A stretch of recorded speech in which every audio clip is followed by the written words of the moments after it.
সালামু আলাইকুম প্রিয় দর্শকবৃন্দ, প্রত্যেককে ভয়েস অফ হিউম্যান পেজ এবং ইউটিউব চ্যানেলের পক্ষ থেকে স্বাগতম। আশা করি যে যেখানে যে অবস্থা আছেন সবাই ভালো থাকা এবং সুস্বাস্থ্য দীর্ঘায়ু কামনা করি।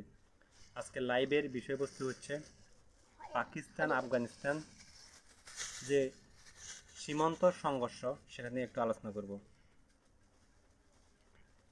রিসেন্টলি পাকিস্তান আফগানিস্তানের মধ্যে যে একটা সীমান্ত সংঘর্ষ হয়েছে, এখানে অলমোস্ট প্রায় 300 থেকে 400 সাধারণ জনগণ এবং সৈন্য সংখ্যা মারা গেছে।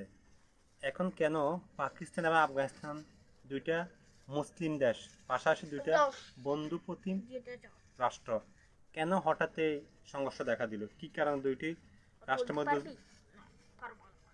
সীমিত যুদ্ধ হইল? কারণটা কি? কোন কারণ এগুলো হইতে আছে? আমরা এই বিষয়ে আজকে আলোচনা করব। আন্তর্জাতিক রাজনীতিতে পাকিস্তান এবং আফগানিস্তান কতটুকু গুরুত্বপূর্ণ সেটাও আমরা আলোচনা করব। দক্ষিণ এশিয়ার রাজনীতিতে পাকিস্তান আফগানিস্তান খুবই একটা গুরুত্বপূর্ণ ভৌগোলিক পজিশনে আছে। দক্ষিণ এশিয়ার ভারসাম্য রক্ষার্থে পাকিস্তান আফগানিস্তান যুদ্ধ এড়িয়ে যাওয়াটা খুবই গুরুত্বপূর্ণ। তাহলে আমরা কথা না বাড়িয়ে এখন আমরা সরাসরি চলে যাই পাকিস্তান এবং আফগানিস্তানের যে সংঘর্ষ, এটা কখন থেকে শুরু, কবে থেকে শুরু, আমরা এটা একটু আলোচনা করি। আপনারা জানেন, অনেকে মনে করেন পাকিস্তান আফগানিস্তান রিসেন্টলি হয়তো সংঘর্ষ শুরু হয়েছে, কিংবা রিসেন্টলি তাদের মধ্যে একটা শত্রু খেলা শুরু হয়েছে, অনেকে আসলে এটা মনে করেন। কিন্তু প্রকৃতপক্ষে এখানে ঘটনা সীমাবদ্ধ নয়। এই ঘটনার সূত্রপাত হচ্ছে, আমরা পিছনের দিকে যাই। আপনারা জানেন আফগানিস্তান পৃথিবীর যে রাশিয়া সাম্রাজ্যবাদী যে সোভিয়েত ইউনিয়ন, এই সোভিয়েত ইউনিয়নের শাসনে ছিল। পাশাপাশি পাকিস্তান তথা উপমহাদেশ, বিশেষ করে বাংলাদেশ, ইন্ডিয়া, পাকিস্তান, এই যে ভূখণ্ডটা, এগুলো ছিল ব্রিটিশ সাম্রাজ্যবাদের অধীনে।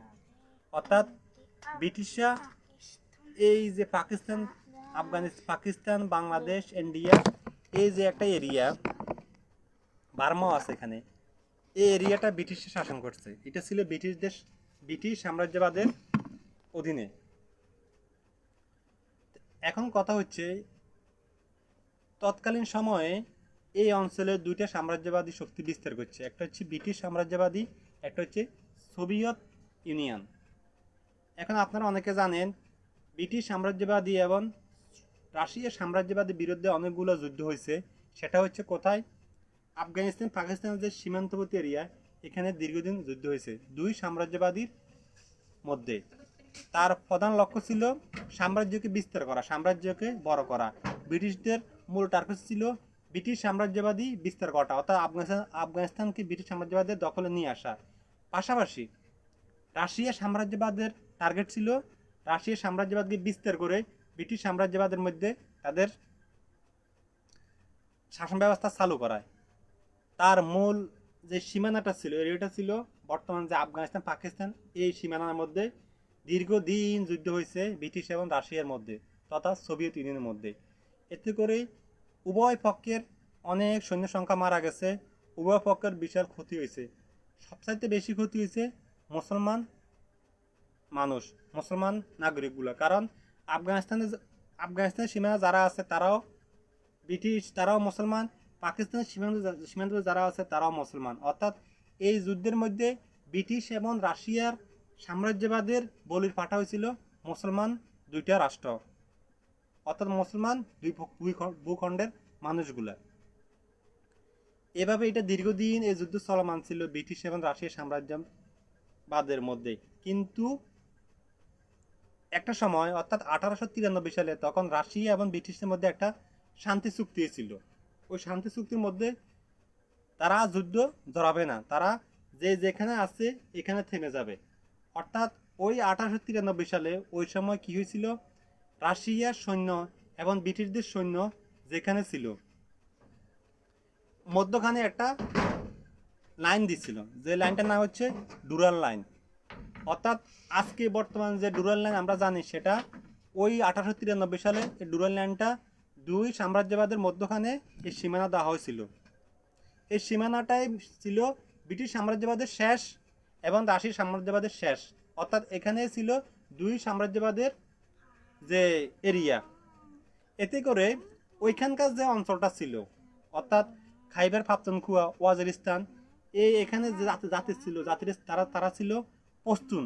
পশতুন জাতি কিছু পরে গেছে সোভিয়েত ইউনিয়ন তথা রাশিয়া সাম্রাজ্যবাদের অধীনে, আর কিছু পরে গেছে ব্রিটিশ সাম্রাজ্যবাদের অধীনে। অর্থাৎ একটা জাতিকে দুই ভাগ করে ফেলা হয়েছে। তার মধ্যে বেশিরভাগ যে পশতুন জাতি তারা পড়ে গেছে রাশিয়া সোভিয়েত ইউনিয়ন সাম্রাজ্যবাদের অধীনে, কিছু কিছু পড়ছে ব্রিটিশ সাম্রাজ্যবাদের অধীনে। এতে করে একটা জাতিকে সুকৌশলে দুইটা ভাগে বিভক্ত করা হয়েছিল। এখানে ব্রিটিশ এবং রাশিয়া সাম্রাজ্যবাদের যে একটা সীমানা রাখা হয়ে গেছে, এই সীমানার উপরে ভিত্তি করে পরবর্তী যখন 1947 সালে দেশ ভাগ হয়েছিল, অর্থাৎ ভারত পাকিস্তানের জন্ম হয়েছিল, ওই সময়ে ওই সীমানাটাকে লাস্ট বর্ডার হিসেবে ধরে পাকিস্তান রাষ্ট্রের জন্ম হয়, পাশাপাশি ইন্ডিয়ারও জন্ম হয়। তখন ওই সময় আফগানিস্তান পাকিস্তান রাষ্ট্র স্বাধীনতা তারা মানে না। তারা পাকিস্তানকে তারা পাকিস্তান স্বাধীনতা তারা বিরোধিতা করছে, তারা এটা মানতে রাজি না। কারণ তারা মনে করে যে পাকিস্তানের ভিতরে যে পশতুন জাতি আছে, এটাই হচ্ছে তাদের এরিয়া, অর্থাৎ আফগানিস্তান তাদের বলে দাবি করে এরিয়াটা।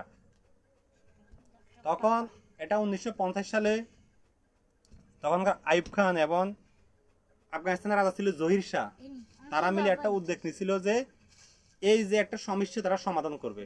কিভাবে করবে? এই সুযোগে 47 পরে ইন্ডিয়া কি করছে, তার আধিপত্যবাদের যে একটা বিস্তার, অর্থাৎ ইন্ডিয়া দখল করে 47 পর পরে সে 4-5টা দেশকে দখল করে ফেলে। তখন এই যে 4-5টা দেশ সে দখল করে তার ভূখণ্ডের সাথে একসাথে করে ফেলে। এতে করে পাকিস্তান তথা আফগানিস্তানের মধ্যে তাদের মধ্যে একটা চিন্তা চেতনা ঢুকে, যে কোনো মুহূর্তে ইন্ডিয়া হয়তো পাকিস্তান আফগানিস্তানকে দখল করবে, কারণ তার যে আধিপত্যবাদের যে চিন্তাটা তার মধ্যে দেখা দিছে। কারণ অলরেডি সে 4-5টা দেশকে দখল করে ফেলছে, 48 থেকে দখলদারিত্ব শুরু হয়েছে তাদের। এতে করে দুই রাষ্ট্রের মধ্যে একটা ভয়ের কাজ করে। তখন তারা একটা উদ্যোগ নিয়েছিল কি, আমরা দুই রাষ্ট্র মিলে একটা রাষ্ট্র গঠন করব। আইয়ুব খান এবং জহির শাহ, আইয়ুব খান ছিল পাকিস্তানের দায়িত্বে আর জহির শাহ ছিল আফগানিস্তানের রাজা। তখন 1950 সালে এই জহির শাহ এই প্রস্তাব দিয়েছিল আইয়ুব খানকে। তখন এই প্রস্তাবটা আইয়ুব খান তখন মোটামুটি পজিটিভই ছিল।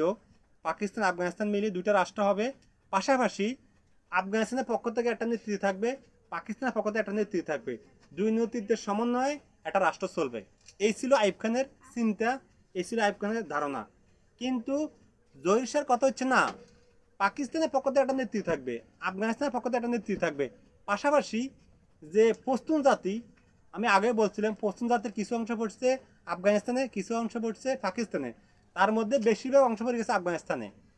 জাতিতে পশতুনরা আফগানিস্তানপন্থী। এখন জহির কথা হচ্ছে পশতুন থেকে একটা নেতৃত্ব থাকবে, তার মানে হচ্ছে ওই সময় যে রাষ্ট্রটা তৈরি হবে, রাষ্ট্রটা 3টা নেতৃত্বের অধীনে চলবে। তখন এই প্রস্তাব আইয়ুব খান প্রত্যাখ্যান করছে, আইয়ুব খান এটা মানে নাই। এটা নিয়ে 1950 সাল থেকে 1954 সাল পর্যন্ত দীর্ঘদিন এটা ঝুলন্ত অবস্থা ছিল। কূটনীতিকভাবে অনেক চেষ্টা করছে, লাস্টে এটা এক পর্যায়ে বেঁচতে গেছে। অর্থাৎ এই প্রস্তাবে আইয়ুব খান রাজি হয় নাই, পাকিস্তান অথরিটিস তখন তারা রাজি হয় নাই। তারা দুই কেন্দ্রিক দুইটা রাষ্ট্র থেকে দুইটা গ্রুপ কেন্দ্রিক শাসন ব্যবস্থা হবে একটা রাষ্ট্র, তারা ওইটা রাজি ছিল। কিন্তু তারা 3টা জাতির থেকে একটা রাষ্ট্র ব্যবস্থা চলবে এটা তারা রাজি ছিল না। এতে করে ওই সময় ওইটা বানচাল হয়ে গেছে। এরপর থেকে আফগানিস্তান আবার সে এই যে পশতুন অর্থাৎ ওয়াজিরিস্তান, যে খাইবার পাখতুনখোয়া ওয়াজিরিস্তান, এই যে এরিয়াটা আছে, এদেরকে আবার তারা শেল্টার দিতে আছে কি জন্যে? স্বাধীনতার জন্য। মানে আফগানিস্তান সে মনে করে ওয়াজিরিস্তান, খাইবার পাখতুনখোয়া এগুলো হচ্ছে আফগানিস্তানের এরিয়া, কারণ তারা এভাবে যুক্তি দেখায় এরা সবাই এক জাতি। এতে করে দীর্ঘদিন আফগানিস্তান এখানে তাদেরকে কূটনৈতিকভাবে অনেকটা সহযোগিতা করে, যেহেতু এখানে এক সহযোগিতার মাধ্যমে পাকিস্তানে একটা অস্থিরতা সৃষ্টি হয়। ওইখান থেকে এই দ্বন্দ্বটা শুরু হয়, দ্বন্দ্বটা আজকের থেকে না। তখন থেকে আফগানিস্তান সে ডুরাল লাইনকে মানে না। ডুরাল লাইন হচ্ছে পাকিস্তান এবং আফগানিস্তানের যে সীমানা, এই দুইটাকে বলে ডুরাল লাইন। তখন আফগানিস্তান পাকিস্তানের ডুরাল লাইনকে মানে না। আফগানিস্তান এখানে কিছুতে পাকিস্তানকে স্বীকৃতি তারা দিতে তারা বিরোধিতা করছে। তাদের কথা হচ্ছে পাকিস্তানের ভিতরে তাদের জায়গা আছে। এই পশ্চিম যতগুলো এরিয়া আছে, যতগুলো পশ্চিম মানুষ বসবাস করে, সবগুলো হচ্ছে আফগানিস্তান এরিয়া। এই দ্বন্দ্বটা থেকে আজকে দিন পর্যন্ত দ্বন্দ্বটা এখানে চলমান। পাশাপাশি এখানে এই দ্বন্দ্বটার মধ্যে এখানে কয়েকটা গ্রুপ ছিল, বিচ্ছিন্নতা গ্রুপ, যারা স্বাধীনতা চায়। এদেরকে আবার তৃতীয় পকেটটা সেল্টার দেয়, সেটা হচ্ছে ইন্ডিয়া। ইন্ডিয়া তার রয়ের মাধ্যমে এই পাকিস্তানের যে এ বিশেষ করে বেলুচিস্তান এবং যে খাইবার পাখতুনখোয়া, এগুলোতে সবসময় তাদের যে বিচ্ছিন্নতাবাদী টিটিপিকে তারা সবসময় কী করে, সেল্টার দেয়, বিভিন্ন ধরনের অর্থ সহযোগিতা দেয় এবং বিভিন্ন ধরনের গোয়েন্দা তথ্য দেয়, বিভিন্ন ধরনের ট্রেনিং দিয়ে এখানে পাকিস্তানের সাধারণ পাবলিক, মাদ্রাসা, মসজিদ এবং আর্মি, নিরীহ মানুষ হিসেবে তারা অতর্কিত হামলা করে। এভাবে দীর্ঘদিন ওই সীমান্তে কমপক্ষে প্রায় 1 লক্ষ মানুষ এভাবে সামরিক বেসামরিক নাগরিক মারা গেছে। সেটা হচ্ছে টিটিপির হাতে। টিটিপি হচ্ছে ওই ওয়াজিরিস্তান খাইবার পাখতুনখোয়া ভিত্তিক একটা কি স্বাধীনতা বিচ্ছিন্নতাবাদী বা স্বাধীনতাকামী গ্রুপ। সেম লিবারেশন বেলুচিস্তানে একটা আছে লিবারেশন আর্মি, তারাও স্বাধীনতাকামী। এদেরকে এনডিএর মদতে এরা কি করে, আমি জানি এটা কিসের স্বাধীনতা, কোন ধরনের স্বাধীনতা তারা চায়। তারা নিরীহ মানুষের খুন করে, মাদ্রাসার মধ্যে তারা বোম্পিং করে, মাদ্রাসার মধ্যে তারা সাধারণ যাত্রী বাহী গাড়ির মধ্যে তারা হামলা করে, বোমা হামলা করে। সাধারণত আর্মি সামরিক বাহিনীর বিভিন্ন ক্যাম্পে, বিভিন্ন ধরনের গাড়িতে তারা বোমা হামলা করে। বিদেশি নাগরিকদের যে বিনিয়োগ হয় ওইখানে বোমা হামলা করে। এভাবে দীর্ঘদিনে অলমোস্ট 80 থেকে 1 লক্ষ মানুষ আজকে দিন পর্যন্ত তারা এভাবে মেরে ফেলছে। এখন আফগানিস্তান বলতেছে, পাকিস্তান বলতেছে, এই যে এখানে অনেক কথা আছে, আসলে বললে অনেক ভিডিও লং হয়ে যাবে, আমি শর্টকাট বলতেছি। এখানে বর্তমান তালেবান সরকার ক্ষমতা আসার পর থেকে এখানে টিটিপির হামলাটা বেড়ে গেছে। এখন যখন টিটিপি আফগানিস্তানের বর্ডার থেকে এসে এখানে হামলাটা করে আবার ওইখানে চলে যায়, তখন চাইলে পাকিস্তান আর্মি কিংবা সামরিক বাহিনী কিছু করতে পারে না। তো অর্থাৎ তারা বলতেছে আফগানিস্তান থেকে টিটিপিকে আফগানিস্তান শেল্টার দেয়, শেল্টারের কারণে তারা এগুলো করে। এটা হচ্ছে পাকিস্তানের অভিযোগ। এখন পাশাপাশি আফগানিস্তান বলতেছে তারা টিটিপিকে শেল্টার দেয় না। এটা হচ্ছে আফগানিস্তানের কথা। কিন্তু তালেবানের যে আদর্শ, আফগানিস্তান ভিত্তিক তালেবান যে আদর্শ এবং পাকিস্তান ভিত্তিক যে টিটিপি যে তালেবানের আদর্শ তো এরা আসলে সেম। এখানে আফগানিস্তানের শেল্টার দিতে পারে, নাও দিতে পারে, তবে এখানে দেওয়ার সম্ভাবনা একটু বেশি। বর্তমান সময় এটা নাও হইতে পারে, তবে এখানে সবচেয়ে বড় কথা হচ্ছে এখানে তৃতীয় পক্ষ এখানে সুযোগ নিয়ে যে চোরা গুপ্ত হামলা করে, তার এই তৃতীয় পক্ষটা হচ্ছে ভারতের এখানে সবচাইতে বড় যে কাজটা করে ভারতের রয়ের মাধ্যমে পাকিস্তানকে ওই সীমানাতে ব্যস্ত রাখলে পাকিস্তান চাইলে কাশ্মীর সীমান্তে কিংবা ইন্ডিয়া পাকিস্তান বর্ডার সীমান্তে এতটা ফোকাস দিতে পারবে না। এটা একটা রাজনৈতিক চাপে রাখার একটা কৌশল। এভাবে পাকিস্তান আফগানিস্তানের সংঘর্ষের মূল কাহিনী হচ্ছে এইটা। এখন তারা আজকে অলরেডি কালকে একটা বৈঠক হয়েছে ইস্তাম্বুলে, আজকে আর একটা বৈঠক চলার লাগছে, দেখা যাক কি হয়। আমরা চাই পাকিস্তান এবং আফগানিস্তান দুইটি মুসলিম রাষ্ট্র, দুইটি হচ্ছে ভাতৃপ্রতিম মুসলিম রাষ্ট্র, একে অপর আপদ বিপদে দীর্ঘদিন পাশে ছিল। এগুলো ইতিহাস আপনারা পড়লেও জানতে পারবেন। পাকিস্তান দীর্ঘদিন আফগানিস্তান যে একটা সোভিয়েত ইউনিয়নের বিরুদ্ধে লড়াই করছিল, এখানে সম্পূর্ণ সাপোর্ট ছিল পাকিস্তানের আইএসআই, পাকিস্তানের নাগরিকদের, কিন্তু পাকিস্তানের বিভিন্ন সামরিক বাহিনীর তারা সহযোগিতা করছে, মুজাহিদিনকে অর্থ দিছে, রসদ সাপ্লাই দিছে, ট্রেনিং দিছে, গোয়েন্দার তথ্য দিছে। এভাবে একসময় মুজাহিদিনরা রাশিয়ার বিরুদ্ধে জয়লাভ করে। এখান থেকে তারা 1919 সালে এখান থেকে তারা পালাইতে বাধ্য হয়।